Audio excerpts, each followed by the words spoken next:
저희가 지금 계속해서 누가복음 9장을 보고 있습니다. 이 누가복음 9장이 좀 교절이 긴 구절이어서 지금 며칠 동안 보면서 많은 내용들이 나왔습니다. 1절에 보시면은 거기 이제 12제자 파송하는 내용이 나와 있고 그 뒤에 이어서 이제 오병이어의 기적이 있습니다. 그리고 또한 하나님께서 그 세 번째로 제자들에게 그 예수님께서 너희들이 나를 누구라고 하느냐고 물어보셨을 때 베드로의 정말 기가 막힌 대답을 들으십니다. 그리고 변화산 사건 이후에 그다음에 제자들이 고치지 못하는 그 귀신 들린 아이를 예수님께서 고치십니다. 그리고 마지막으로 예수님께서 예수님의 순환을 제자들에게 다시 한번 알려주시는 그 내용이 지금 누가복음 9장입니다. 그리고 오늘의 본문은 거기에 이어서 누가 크냐 그 사건에 대한 내용입니다. 우리는 이 말씀을 통해서 우리는 좀 훈련받는 심령으로 그러한 마음으로 말씀을 대해야 하는 부분이라고 생각을 합니다. 오늘 본문 누가복음 9장 46절에서 48절은 이 첫 번째 사건은 제자들 사이에서 누가 크냐 그건데 마태복음과 마가복음에서는 이 사건에 대해서 좀 더 자세하게 기록이 되어 있습니다. 이제 제자들이 가버나움에 이르는 길에서 천국에서 누가 큰 사람이 될 것이냐, 누가 높은 사람이 될 것이냐라는 그러한 논쟁을 벌이고 있는 그러한 내용입니다. 아마 제자들에게 있어서 이 문제는 상당히 매우 심각하였던 것 같아요. 이야기를 들어보면은 오늘 아까 제가 설명해드렸듯이 불과 일주일 전쯤에 예수님께서 누가복음 9장 23절, 24절에서 뭐라고 하셨냐면은 자기를 부인하라고 분명히 가르쳐 주셨어요. 그리고 바로 전에 44절에서는 뭘 가르쳐 주셨냐면은 예수님께서 받으실 고난에 대해서 그거에 대해서 말씀을 해주셨단 말입니다. 그럼에도 불구하고 제자들은 지금 전혀 다른 생각을 하고 있는 것입니다. 누가 크냐 하는 이 문제는 결국 메시아가 이렇게 세울 그 왕국에서 누가 높은 요직을 차지할 것인가에 대한 그 문제로 제자들은 지금 예수님과 정반대의 생각을 하고 있는 것입니다. 지금 자기들 자아를 버리지 못하고 세상의 지위와 또 명예에 대한 욕망으로 가득 찬 제자들, 그 제자들이 예수님께서 예수님의 순환을 예고했음에도 불구하고 이해하지 못했던 것은 어쩌면 당연한 것이었을지도 모릅니다. 주님께서는 이러한 제자들의 교만하고 마음속에 있는 자만심 때문에 정말 그들의 마음을 예수님께서는 이미 알고 계셨을 것입니다. 우리의 모든 죄악 가운데서 이 교만만큼 물리치기 힘든 죄악도 없을 것입니다. 이 교만이라는 것은 나도 모르는 사이에 스물스물 내 마음으로 스며들어옵니다. 그러면서 내 자신을 나도 모르게 점점 붕괴시켜가는 것, 그게 바로 교만입니다. 그런데 그 교만을 정말 우리가 해결할 수 있는 방법은 정말 냉철하게 내 자신을 철저하게 돌아볼 때, 내 자신을 바라볼 수 있을 때 우리는 그 교만을 이겨나갈 수가 있는 것이죠. 그런데 49절, 50절에서 다시 드러나는 또 이 제자 요한의 욕망이 나타납니다.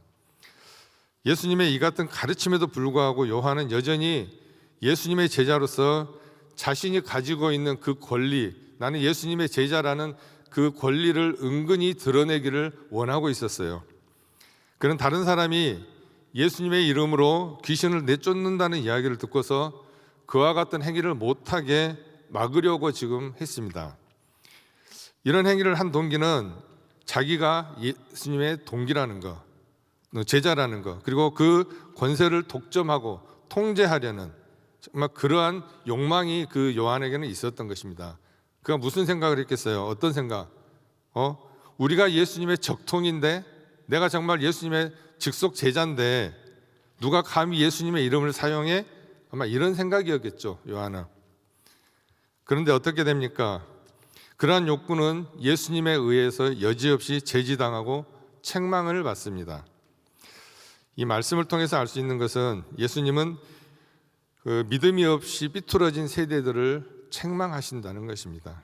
이 말씀은 1차적으로 지금 앞에 있는 제자들이나 그리고 앞부분에 나왔던 귀신 들린 아이의 아버지를 직접 책망하신다는 것보다는 모든 불신앙의 사람들에게 지금 말씀하고 계신다는 것입니다. 그럼에도 현재 제자들은 지금 아주 무기력한 상태로 지금 나타났죠.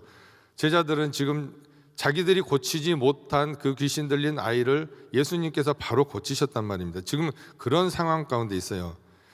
그런데 예수님은 되는데 제자들은 안 되는 이유가 무엇이었을까요? 그 이유를 마태복음 17장 27절에서는 그들의 적은 믿음으로 지적을 하고 있습니다. 그리고 오늘 9장 29절에서는 기도하지 않은 불신앙 때문이라고 말씀을 하고 있습니다. 사랑하는 성도 여러분, 악한 사탄의 세력과 날마다 영적인 싸움을 하고 있는 우리의 삶 속에서 이 믿음과 기도 없이는 우리는 패배할 수밖에 없습니다. 그러므로 우리는 마가복음 9장 24절에 그 아이의 아버지의 그 기도처럼 나의 믿음 없는 것을 도와주소서 하고 우리는 매일매일 주님 앞에 매달려야 하는 것입니다. 무엇보다도 지금 본문의 내용을 쭉 보면은 제자들이 예수님께 믿음이 없는 것을 지금 책망을 받으신 후에 이어지는 본문이 뭐냐면은 누가 크냐, 그러한 변론입니다. 이걸 보면 정말 제자들이 한심하게 느껴질 수가 있습니다. 그러므로 그들의 주된 관심은 한 영혼을 온전케 살리는 것이 아니라 자기 자신들이 높은 자리를 차지하고 출세하는 것, 그것이 그들의 주된 관심사였던 것입니다. 그래서 그들을 통해서 어떠한 하나님의 능력도 나타나지 않았던 것이죠. 성도 여러분, 하나님의 마음으로 하나님의 일을 감당하는 곳에 하나님의 기적이 일어납니다. 이것을 기억하고 오늘도 정말 믿음 없는 패역한 세대를 쫓지 말고 주님을 따라 믿음으로 결단하며 나아가는 주님의 백성들 되시기를 주님의 이름으로 축원합니다. 그리고 51절부터 예수님께서 이제 예루살렘을 향해서 마지막 여행의 첫 걸음을 내디뎠을 때 그 있었던 일들을 51절부터 기록하고 있습니다.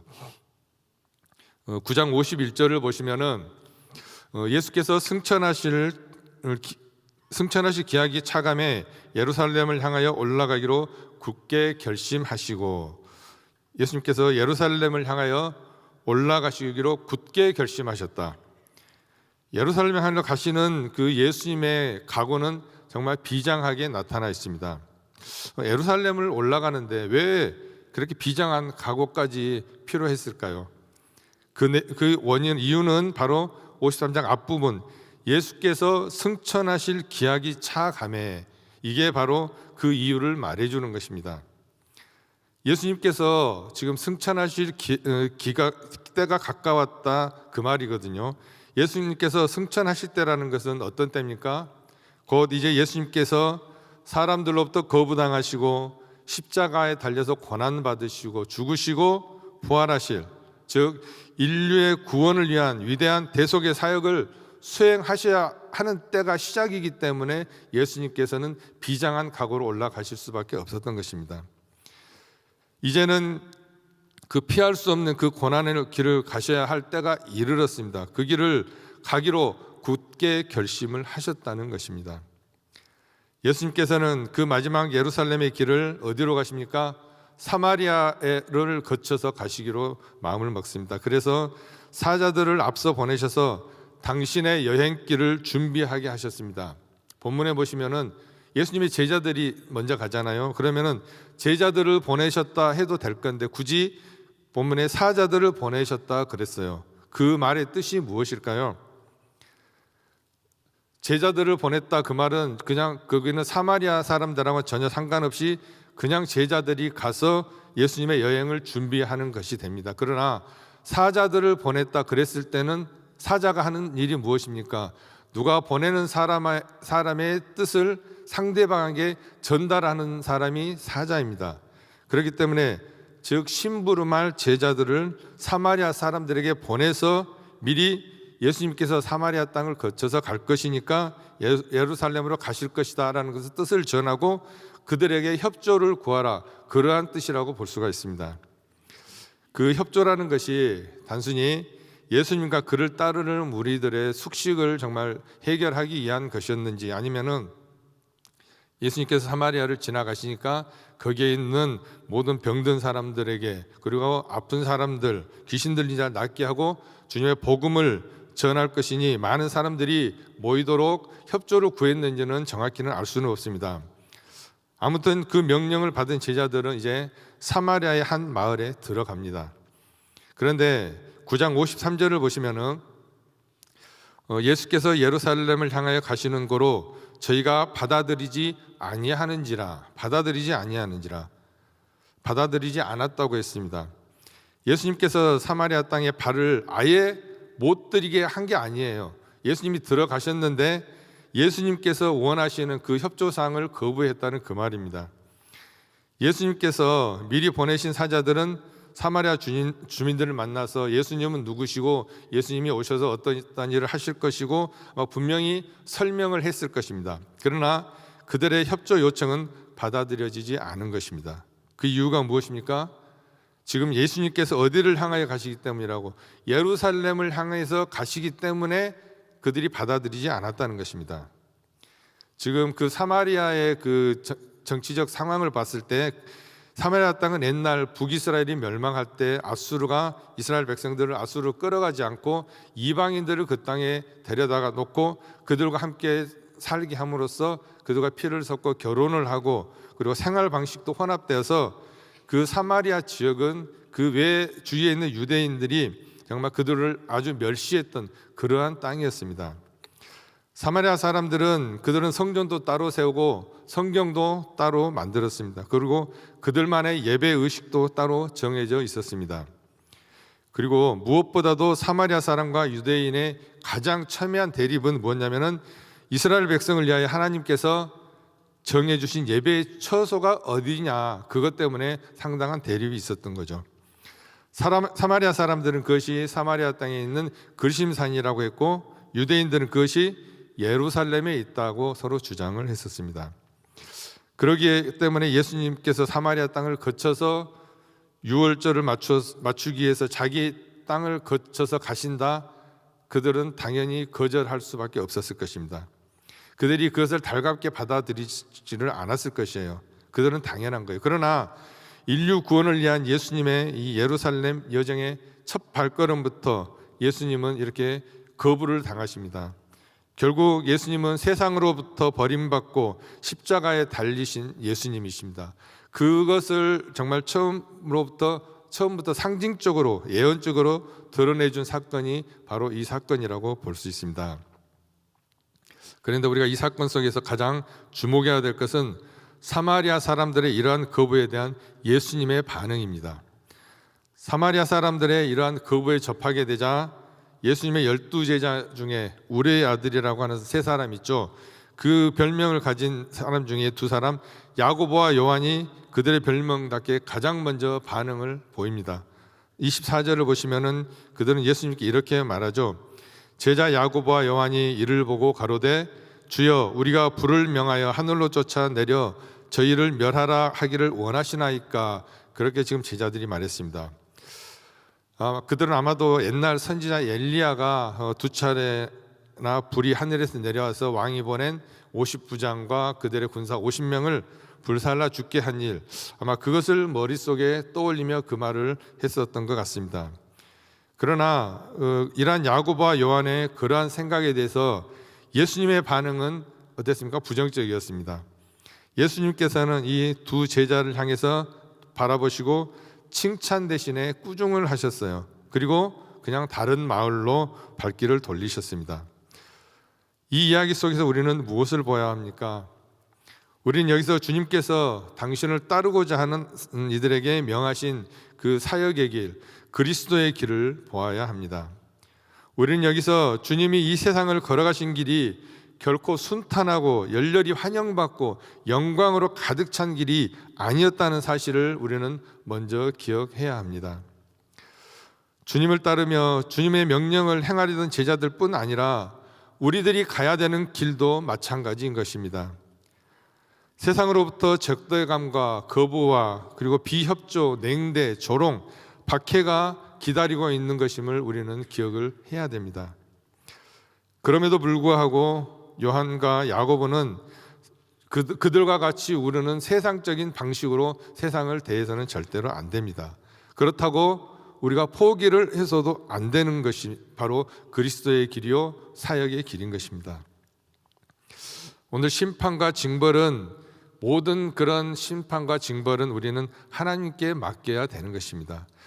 예수 그리스도를 거부하고 그를 통해서 복음과 구원의 손길을 내미시는 하나님을 거역하는 그 죄에 대한 책임을 누가 묻냐? 우리가 하는 게 아니라 바로 그 죄에 대한 책임도 하나님께서 다 정리하신다는 것입니다. 여러분, 하나님의 심판은 반드시 있습니다. 그러나 그 때와 방식은 전적으로 하나님께 맡겨드려야 하는 것입니다. 우리가 할 일은 그러한 믿음 안에서 오직 주님께서 명하신 일을 끊임없이 주님 오시는 그날까지 우리는 수행해야 하는 것입니다. 꼭 해야 하는 일은 놓치지 않고 또한 그 일을 하면서도 우리는 주님의 방법으로, 온유한 방법으로 해야 하는 것입니다. 주님과 함께 길을 간다고 하면서 우리가 주님의 방식으로 하지 않고 내 방식대로 하는 것, 그것은 안 된다는 것이죠. 그리고 주의 일을 한다고 하면서 주님이 기뻐하시는 일이 아니라 주님이 싫어하시는 방법으로 해서도 안 된다는 것입니다. 주님께서 명하신 사역을 사람의 감정과 판단에 따라서 하지 말아야 하는 것입니다.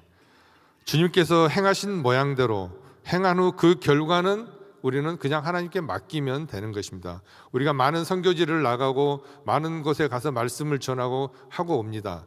그러나 그곳에서 열매를 거두시는 분은 하나님이십니다. 그렇게 해서 얻은 결과야말로 참으로 우리에게 기쁨을 주는 참된 결과가 될 것입니다. 주님을 따르는 길은 주님의 가르침대로 가는 이에게만 하나님께서 진정 놀라운 정말 기쁨의 결과를 보여주실 것입니다. 오늘 함께 나눌 한 구절 말씀 누가복음 9장 57절입니다. 우리 함께 읽겠습니다. 길 가실 때 혹이 여짜오되 어디로 가시든지 저는 쫓으리이다. 우리는 세상을 살아오면서 그리스도의 부름과 정말 주님의 그리스도의 복음을 분명히 접할 때가 있습니다. 그때가 우리가 생을 시작하는 초등학교, 중학교, 고등학교가 될 수도 있고 좀 더 늦게 대학이나 일반 직장 생활을 하면서 될 수도 있고요. 한국 남자들 같으면 군대에서 생활하면서 그 복음을 전하는 기회가 있을 수도 있습니다. 그리고 태어나기 전부터 신앙의 가정에서 자란 저 같은 사람에게도 언젠가 그리스도의 부르심을 다시 한번 확인하게 되는 그러한 기회가 주어지기도 합니다. 9장 57절은 예수 그리스도께서 예루살렘으로 올라가시려고 할 때 생긴 일입니다.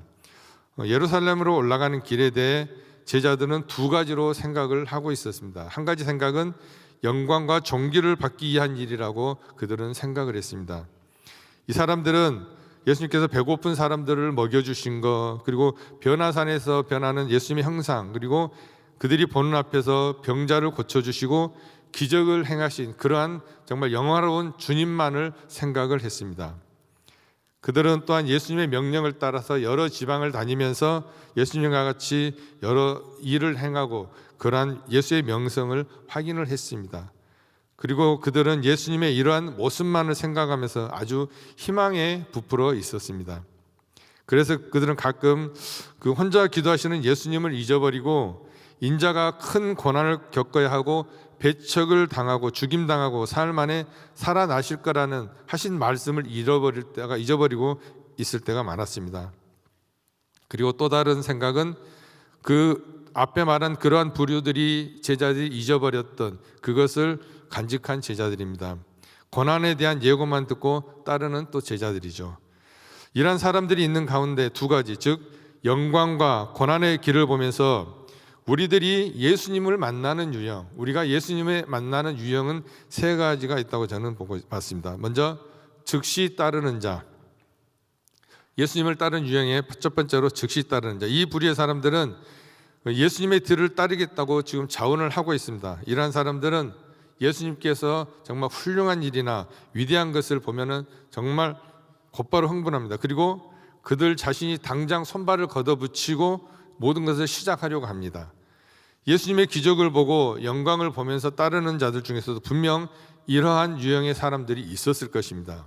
그러나 빨리 달궈지는 새가 빨리 식는다는 속담처럼 이들의 믿음은 겉으로 보기에 고무풍선처럼 한껏 부풀어 올라 있지만 이들은 그들을 그렇게 부풀게 한 요소가 사라져 버리면은 즉시 주에 대한 그의 열정도 식어버립니다. 예수님께서는 그러한 그들에게 분명하게 경고하셨습니다. 여우도 굴이 있고 새도 보금자리가 있으나 인자는 머리 둘 곳이 없다고 말씀을 하셨습니다. 이 말은 다시 말하면 예수님께서는 현재 사람들이 생각하는 것처럼 그렇게 영광스럽고 그런 높은 위치에 있는 것이 아니고 오히려 편안히 쉴 곳도 없다고 지금 예수님께서는 제자들에게 말씀하는 거죠. 예수님의 제자가 된다는 것은 때로는 쉴 곳이 없이 쫓겨다닐 수도 있습니다. 가진 것이 없고 있는 것조차도 빼앗기기도 하는 등 고난을 당하기도 합니다. 이러한 각오가 있어야만 우리는 예수님의 뒤를 따를 수 있는 것입니다. 이러한 첫 번째 사람들에게 예수님께서 그것을 물으셨던 것입니다. 그리고 두 번째 부류의 사람은 자기의 일을 하고 따르겠다는 것입니다.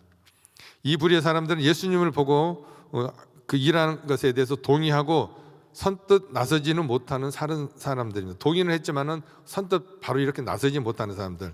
이들은 자기들이 가진 것이 있어서 이것저것 핑계를 대면서 하루 이틀 미루다가 결국 이루지 못하는 사람들, 그러한 사람들입니다. 이러한 자들에 대해서 예수님은 나를 따르라고 부르시면서 그들의 결단을 도와주십니다. 그러나 그들은 다시 주저하면서 변명하죠. 뭐라고? 아직 떨쳐버린 일들이 많기 때문에 그들은 예수님께 다시 한번 또 변명을 하지만 예수님께서는 그들에게 가혹할 정도로 경고를 하시죠. 예를 들어서 자기 아버지의 장례를 치르고 따르겠습니다 하는 자에게 예수님께서 뭐라고 하십니까? 죽은 자들로 죽은 자들을 장사하게 하라, 그렇게 말씀을 하세요. 하나님을 찾는 일에 나서는 사람이나 예수님을 따르는 자들은 이 세상적인 일로 자신을 얽매이게 해서는 안 된다는 것이죠. 처음 하나님의 나라를 찾겠다고 그 마음이 움직이는 그 순간에 그 자리에서 지금 자기가 쌓은 모든 것을 내려놓고 따르는 그러한 결단을 해야 된다는 것이죠. 그것이 마지막 기회인 것처럼 그것이 정말 나에게 마지막이다 하는 그러한 생각을 가지고 예수님을 따라야 된다는 것입니다. 그리고 마지막 세 번째 부류의 사람은 작별 인사를 한 후에 따르겠다는 겁니다. 이 부류의 사람은 예수 그리스도를 따르는 일에 아주 비장한 각오를 하고 결단을 내서 자진해서 따라 나섭니다. 그런데 이들 역시 또 하나의 조건이 있습니다. 먼저 집안 식구들에게 작별 인사를 하게 해주십시오. 이들은 정말 모든 배수진을 치고 정말 예수님 따라갔을 때 정말 살아남기만 해도 다행이다, 성공한 것이다. 그러니 다시 한번 식구들에게 인사라도 하고 가게 해주십시오 합니다. 그러나 예수님께서도 또 다시 한번 말씀하죠. 손에 쟁기를 잡고 뒤를 돌아보는 사람은 하나님 나라에 합당하지 않다라고 말씀하십니다. 예수님 이들에게 과거에 연연해서 미래를 보는 일에 게을리해서는 안 된다고 막습니다. 밭가는 농부가 쟁기질을 잘못했으면 다시 갈면 됩니다. 그러나 우리의 지나간 한 번의 인생은 되돌릴 수도 없고 되물릴 수도 없고 다시 살아갈 수도 없는 것입니다. 우리가 교회에 나온다는 것, 우리가 예수님을 믿는다고 결심하는 것은 이미 우리는 예수님을 따르겠다고 결심한 사람들입니다. 예수님을 따르는 길은 무한한 고난이 따르기도 하고요, 내가 가진 것을 모두 포기해야 할 수도 있습니다. 과거의 모든 인연을 끊으면서 미래를 바라봐야 하는 것입니다. 우리들이 예수님을 만나고 주님을 따라 나서는 일에는 어떠한 공식이나 틀이 없습니다. 우리는 예수님을 만나는 그 순간, 예수님께 불림받는 그 순간에 우리의 모든 것을 걸어야 합니다. 우리는 주님이 부르실 때 그 주님의 부르심을 듣고 있는 자리에서 바로 박차고 일어나서 따라 나서야겠습니다. 지금부터 우리는 그 일을 준비하고 여러분은 그것을 모든 것들을 준비하시는 여러분 되시기를 주님의 이름으로 축원합니다. 기도하겠습니다. 주님 감사합니다. 저희들을 주의 자녀로 삼아주시고 주님의 제자로 불러주심을 감사합니다. 이제부터 주님의 참된 제자가 되어 주님이 원하시는 길을 갈 수 있도록 하시고 온전한 신앙생활을 할 수 있도록 인도해 주시옵소서. 주님 따르는 길이 고난의 길이라 할지라도 기쁨으로 감당하게 하시고 주님 부르시는 그날까지 충성봉사하는 삶을 살 수 있도록 인도하여 주시옵소서. 감사드리며 사랑 많으신 예수님의 이름으로 기도합나이다. 아멘. 우리 말씀 생각하시면서 십자가를 질 수 있나 1절, 2절, 4절 우리 같이 찬양합니다.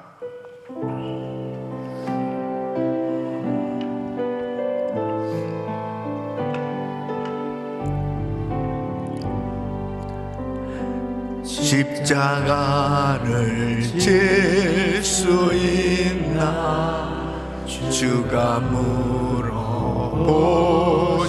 때 죽기까지 따르오니 저들 대답하였다.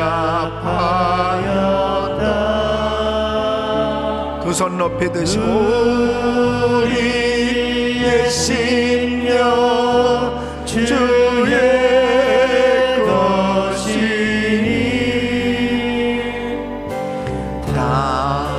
당신의 형상 만드소서.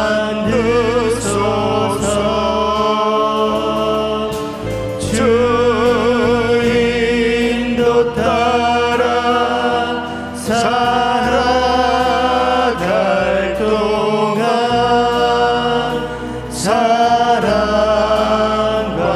충성 늘 바치오리라. 너는 기억하고 있나 구원받은 강도를 저가 회개하였을 때 나고 너라 받았다. 우리의 심령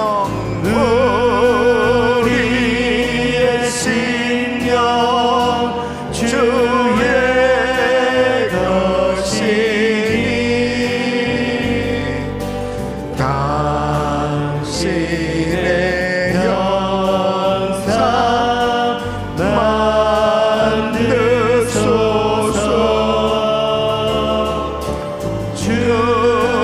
주인도 따라 살아갈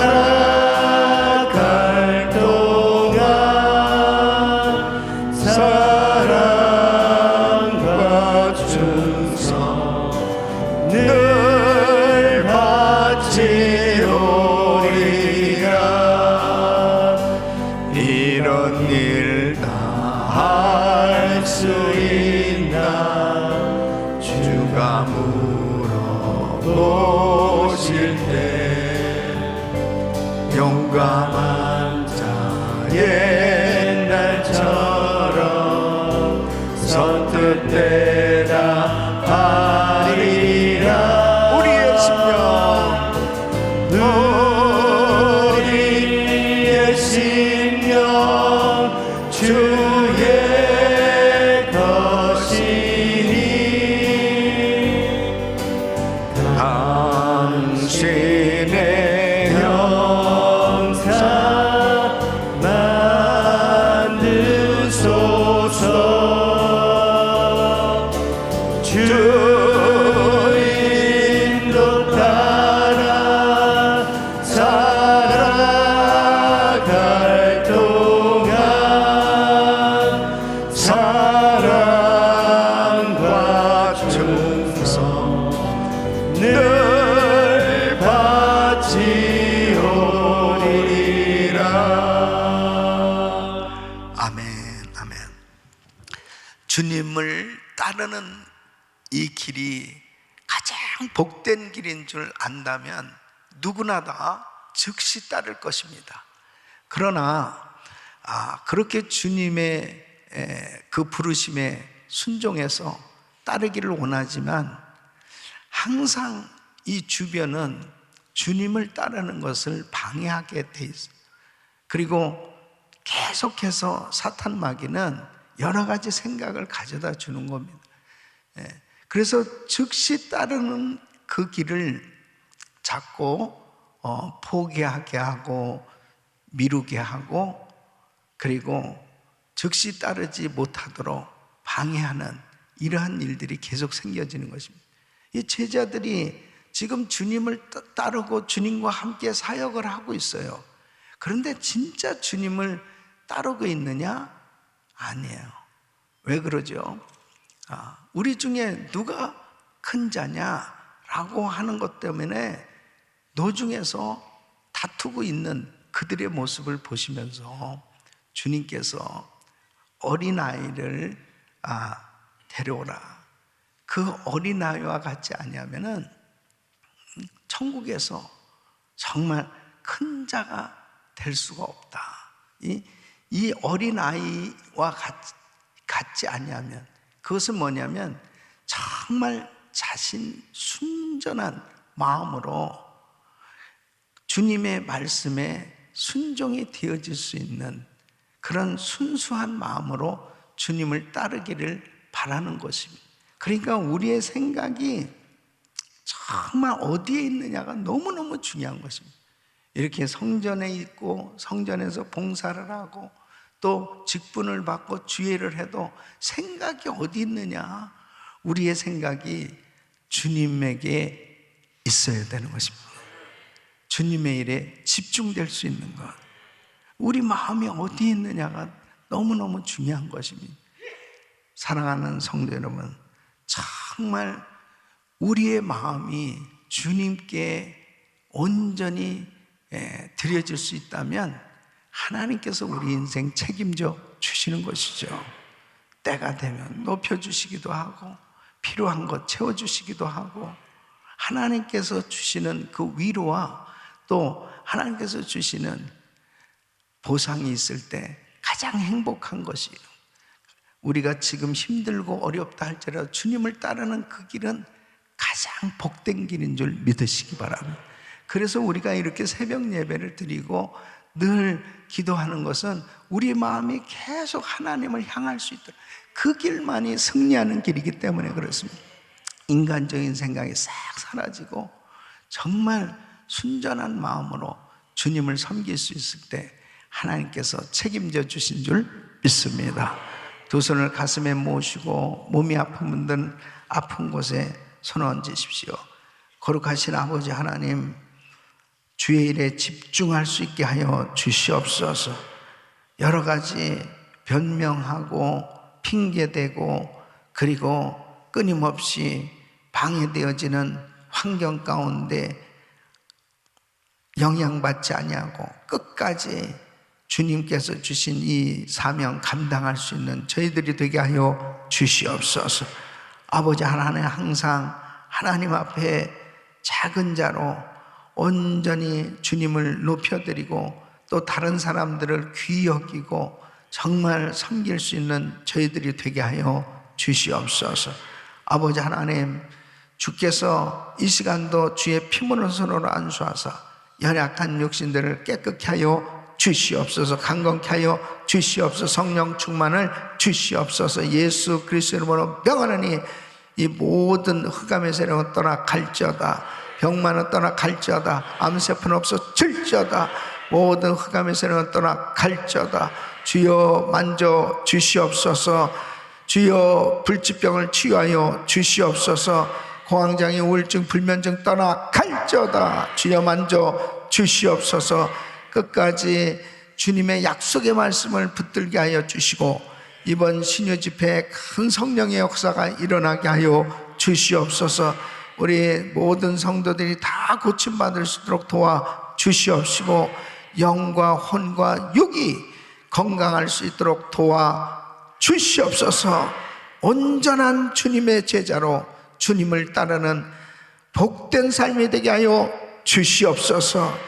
이제는 우리 주 예수 그리스도와 우리 하나님 아버지의 근원하신 사랑과 성령님의 감동 감화교통 충만하신 은총이 어떤 환경 가운데서도 주님을 먼저 생각하고 주님을 온전히 따르는 순종하는 주님의 제자가 되길 원하는 모든 성도들 머리 위 이제로부터 영원토록 함께 있을지어다.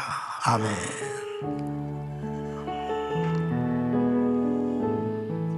아멘. 아멘. 이제 기도하실 자리 잡으시고 우리 기도하실 때 크리스타임 오늘 기도 제목들 보시면 담임 목사님 가정과 사역을 위해서 기도해 주시길 부탁드리고, 오늘 부서는 한국학교입니다. 우리 한국학교 사역하는 정은석 간사님과 우리 교사 선생님들 우리 한국학교를 위해서 기도해 주시기 바랍니다. 그리고 오늘의 한 분의 선교사님 가정은 탄자니아 잔디바르에 사역하는 송규영 오윤숙 선교사님 부부를 위해서, 귀한 사역을 위해서 기도해 주시고, 지금 이스라엘을 위해서 또 우크라이나 전쟁 종식될 수 있도록 위해서 기도해 주시고요. 단기 선교팀들 위해서 기도해 주시길 바랍니다. 우리 GMI 선교사님들 위해서 우리 주여 부르짖고 기도합니다. 주여, 주여, 주여 걸어가시고 존귀하시